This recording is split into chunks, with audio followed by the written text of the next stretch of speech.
नमस्कार दोस्तों, स्वागत है आप सभी लोगों का हमारे चैनल ट्रेडिंग विद अतुल में। आज हम बात करने वाले हैं ऊर्जा ग्लोबल लिमिटेड के बारे में। आपने देखा होगा कि शेयर में काफ़ी अच्छी रैली बनती हुई देखी गई। 2 से 3 दिनों में शेयर है जो कि 30% तक के रिटर्न दिखा चुका है, क्योंकि गवर्नमेंट ऑफ इंडिया की तरफ से कुछ खबर ही ऐसी निकल के आ रही है। साथ ही कंपनी की टॉप मैनेजमेंट की तरफ से Q3 की डेट भी हो चुकी है फाइनल, और जैसे कि हम सभी जानते हैं कि इनकी जो Q2 की अर्निंग आई थी बहुत अच्छी रही थी। इसके अलावा आंध्र प्रदेश की तरफ से कुछ डील होती हुई देखी जा रही है, खासकर ईवी बैटरीज के ऊपर। तो चलिए गाइस, शुरू करते हैं हम अपने वीडियो। साथ ही अगर आप लोगों को हमारे वीडियो के माध्यम से थोड़ी सी भी हेल्प हो रही हो तो प्लीज आप हमारे चैनल को सब्सक्राइब जरूर करें। आज फिर मार्केट में तगड़ी गिरावट देखने को मिली। आप देख सकते हैं निफ्टी 50 में 100 पॉइंट्स की डाउन साइड, बैंक निफ्टी में 216 पॉइंट्स की, और आईटी में आज प्रॉफिट बुकिंग आती हुई देखी गई करीबन 600 पॉइंट्स की। और स्मॉल कैप इंडेक्स ने फिर मारी है बाजी। आप देख सकते हैं करीबन 240 पॉइंट्स की तेजी बनती हुई देखी गई। शेयर में लगातार काफी अच्छे वॉल्यूम साथ में कामकाज होता हुआ देखा जा रहा है। आप देख सकते हैं 8 करोड़ का वॉल्यूम दिखाई दिया है। कल की बात करें तो यहाँ पे 8 करोड़ का वॉल्यूम 2 दिनों के अंदर शेयर में 30% तक की रैली आती हुई देखी गई। यहाँ पे आप देख सकते हैं कि शेयर 3 साल में हमें 220% तक के रिटर्न दे दिए। शेयर ज़्यादा चला नहीं था। अगर आपने देखा होगा कि बहुत सारे स्टॉक थे जो कि चल गए थे, बट इस शेयर में रैली अभी नहीं आई थी। अब ये 20 रुपए के भी ऊपर निकल चुका है, और आप देख सकते हैं एक हफ्ते के अंदर 34% तक के रिटर्न आ चुके हैं। रिन्यूएबल एनर्जी पे एक बड़ी रिसर्च आती हुई देखी जा रही है। बताया जा रहा है कि 2022 से लेके अभी तक बहुत तगड़ी रैली बनती हुई देखी जा रही है, जिसमें बताया जा रहा है कि विंड हो गया, solar and other renewable energy जो सोर्सेस हैं, जो कि 30% निकल के आया है, जो कि ग्रोथ हुई है 2023 में। अगर हम कंपेयर करें 2022 से, जो कि 27% के आसपास थी। साथ ही कोल बेस्ड पावर प्लांट हैं जो कि 51% हुआ करते थे, जो कि घट के अब यहाँ पे 49% रह गए हैं। ये डेटा निकल के आया है टेरी डेटा बुक और government and non government resources की तरफ से। इसके अलावा यहाँ पे एक बहुत बड़ी खुशखबरी आती हुई देखी जा रही है। बताया जा रहा है कि आंध्र प्रदेश और ऊर्जा ग्लोबल के बीच में एक एमओयू साइन होता जा रहा है, खासकर ईवी मैन्युफैक्चरिंग के बारे में। Andhra Pradesh economic development board and ऊर्जा ग्लोबल दोनों ने मिलकर एमओयू साइन किया है, और ये दोनों के दोनों इलेक्ट्रिक व्हीकल्स के लिए बैटरी बनाने की बात कर रहे हैं, जिसमें 250 direct and 1000 indirect job opportunity निकल के आएगी जो मैन्युफैक्चरिंग प्लांट लगेंगे। और इसमें जिस तरीके से ईवी का स्कोप ज़्यादा बढ़ता हुआ देखा जा रहा है, जिससे ऊर्जा ग्लोबल को आने वाले टाइम में बहुत अच्छे लेवल, बहुत अच्छे ऑर्डर आते हुए देखे जाएंगे। रिसेंटली यहाँ पे प्राइम मिनिस्टर नरेंद्र मोदी की तरफ से सूर्योदय योजना चलाई गई है, जिसमें बहुत सारी कंपनियां जो कि तेजी से भागती हुई देखी गई। इस योजना के तहत आप देख सकते हैं टाटा पावर हो गया, आरईसी हो गया, आईआरईडी हो गया, पावर फाइनेंस कॉरपोरेशन हो गया, बहुत सारी कंपनियां हैं जो कि बहुत तेजी से भागती हुई देखी गई।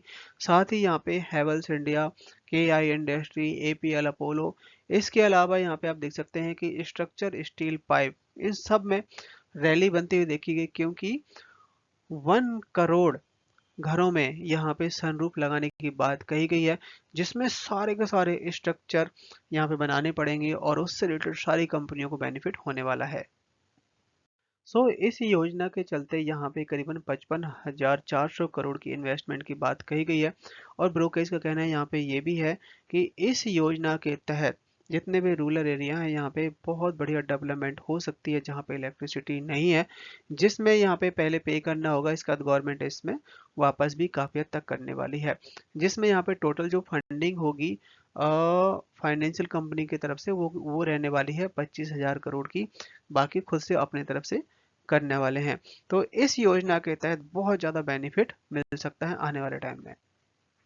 कंपनी के टॉप मैनेजमेंट की तरफ से Q3 की डेट फाइनल कर दी गई है। आप देख सकते हैं कि 30 जनवरी, मतलब 30 जनवरी को इनके अर्निंग आएंगे। आई थिंक मार्केट क्लोज होने के बाद ही आने चाहिए।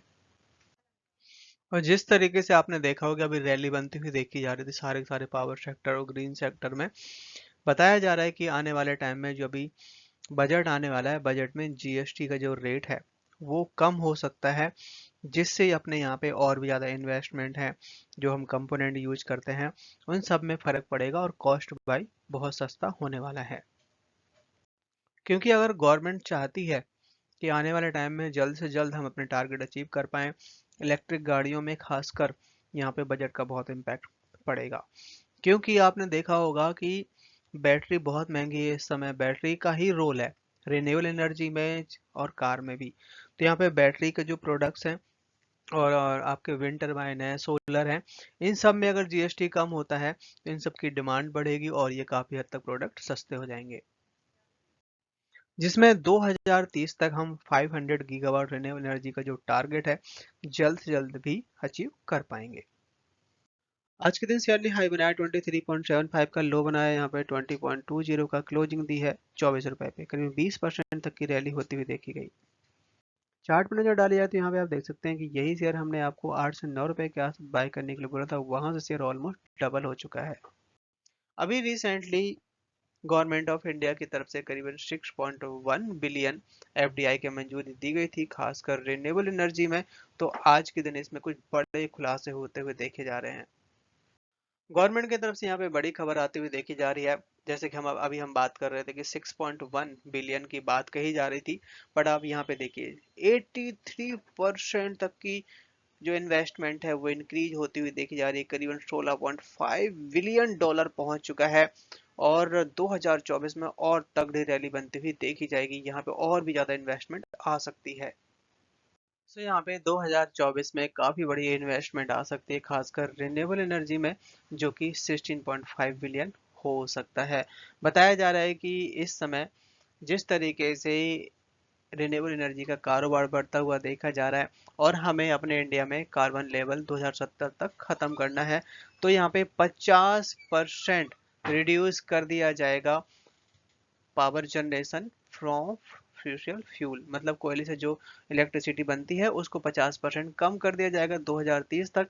बट यहाँ पे यूनियन मिनिस्टर की तरफ से इसमें एक दूसरी राय भी आती हुई देखी जा रही है कि 65% तक यहाँ पे जो प्लांट्स हैं वो चलते हुए देखे जाएंगे 2030 तक, जबकि टारगेट है 50% तक का। ये भी बताया जा रहा है कि रिसेंटली यहाँ पे काफी बड़ी इन्वेस्टमेंट आ चुकी है। आप देख सकते हैं कि करीबन 1,37,500 करोड़ है, जो कि यहाँ पे 2024 के कैलेंडर में इन्वेस्टमेंट आती हुई देखी जा सकती है। रिसेंटली अभी 9 बिलियन यहाँ पे जो इन्वेस्टमेंट आती हुई देखी गई है 2023 में। इंडिया में खासकर डीजल बेस जो कि कमर्शियल व्हीकल्स हैं और भी बहुत सारे व्हीकल्स हैं जो कि डीजल से यूज होते हैं, तो यहाँ पे गवर्नमेंट ऑफ इंडिया की तरफ से नेशनल ग्रीन हाइड्रोजन मिशन है जो कि लॉन्च कर दिया गया है और इसमें करीबन 19,744 करोड़ है जिसमें गवर्नमेंट इतना इन्वेस्ट करेगी। साथ ही क्या है कि यहाँ पे ग्रीन हाइड्रोजन के लिए जो प्रोडक्शन होना है करीबन 4,50,000 टन का, इसमें भी यहाँ पे गवर्नमेंट ऑफ इंडिया ने काफ़ी ज़्यादा इंसेंटिव वाली स्कीम जारी करी हुई है, जिससे आने वाले टाइम में कार्बन लेवल को बिल्कुल जीरो किया जा सके। तो आप सोच सकते हैं कि अगर यहाँ पे नेशनल ग्रीन हाइड्रोजन मिशन बनता है तो यहाँ पे बहुत ज़्यादा इंडिया के लिए खासकर अच्छा माना जा सकता है। गवर्नमेंट की तरफ से सारी प्लानिंग कर ली गई है। आप देख सकते हैं लॉन्ग टर्म के हिसाब से 4 green hydrogen project from it manufacturing shortlist for solar panel. क्योंकि यहाँ पे जिस तरीके से गवर्नमेंट की तरफ से एक गाइडलाइन बना ही गई है, सबको चौंका के रख दिया है। क्या था गाइस कि यहाँ पे अपने इंडिया में हम अभी तक जो भी सोलर पीवी मॉड्यूल है या हम विंड टरबाइन से रिलेटेड जो भी हम कंपोनेंट बना रहे थे काफ़ी ज़्यादा कॉस्टली पड़ रहा था। यही यहाँ पे चाइना में बहुत सस्ता है। तो यहाँ पे आज के दिन गवर्नमेंट की तरफ से चाइना से इंपोर्ट करने के लिए परमिशन मिल गई है, जिससे सारी कंपनियों को पंख लगते हुए देखे गए जो कि सोलर पीवी मॉड्यूल में काम करते हैं।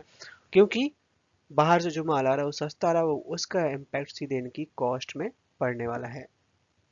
और बताया जा रहा है कि ये जो अभी स्टार्ट किया गया है चाइना से इंपोर्ट करने का, ये कुछ टाइम के लिए टेम्परेरी ही रखा गया है। क्योंकि जब तक अपने इंडिया में सोलर पीवी मॉड्यूल मैन्युफैक्चरिंग ढंग से स्टार्ट नहीं हो जाती तब तक यहाँ पे ये ऐसे ही रहेगा, और जैसे ही मतलब यहाँ पे ढंग से चलना स्टार्ट हो जाएगा उसके बाद ये बंद कर दिया जाएगा, जिससे लॉन्ग टर्म के हिसाब से गवर्नमेंट इस समय सोच के चल रही है। अब दोस्तों यहाँ पे एक चीज़ निकल के आई है कि जो इसको पीयर्स हैं, अगर हम इसके पीयर्स से कंपेयर करें, मतलब इसके लेवल की जो कंपनियां हैं जो कि यही सेम काम करती हैं, जैसे अदानी ट्रांसमिशन है, जो कि दोस्तों यहाँ पे ये भी सेम फील्ड से है, पावर ग्रिड भी और एनटीपीसी टाटा पावर। इन जैसी कंपनियों में दोस्तों आप देख सकते हैं कि कंपनियों की जो सेल है, सेल तो काफ़ी अच्छी है, प्रॉफिट भी अच्छा है, पर कंपनी के पास यहाँ पे लोन बहुत है, डेबिट बहुत है। टाटा पावर में आप देख सकते हैं 1.85% है, एनटीपीसी में 1.57 और अदानी ग्रीन में करीबन 4.25। बट दोस्तों ऊर्जा ग्लोबल में 0% इक्विटी डेट दिखा रहा है, मतलब कोई लोन नहीं है। और इनकी जो सेल है करीबन 148 करोड़ की है और प्रॉफिट है 1 करोड़ का। सो दोस्तों यहाँ पे जिस तरीके से कंपनी कंडीशन है, कोई लोन नहीं है, तो उस हिसाब से यहाँ पे कंपनी के Q4 की अर्निंग काफ़ी अच्छी रहने वाली है।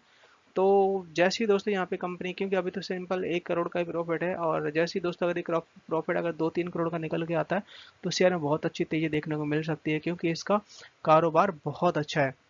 सो दोस्तों जैसे ही Q4 के नंबर्स या डेट निकल के आएगी तो हम सबसे पहले आप तक पहुंचाएंगे। उसके लिए आप हमारे चैनल को सब्सक्राइब करें, लाइक करें, साथ ही दोस्तों बेल आइकन दबाना ना भूलें, जिससे सबसे पहले नोटिफिकेशन आपको मिले और आप उस न्यूज़ का फायदा उठा पाएं। सो दोस्तों thank you watching my video and मिलते हैं नेक्स्ट वीडियो में। प्रमोटर्स की तरफ से अगर आप देखेंगे तो लगातार सरप्राइजिंग होता हुआ देखा जा रहा है। आप देख सकते हैं कि 30% तक का स्टेक था एक साल पहले, जो कि इस समय 20%, मतलब 10% तक का स्टेक साल भर के अंदर इन्होंने बेच दिया है।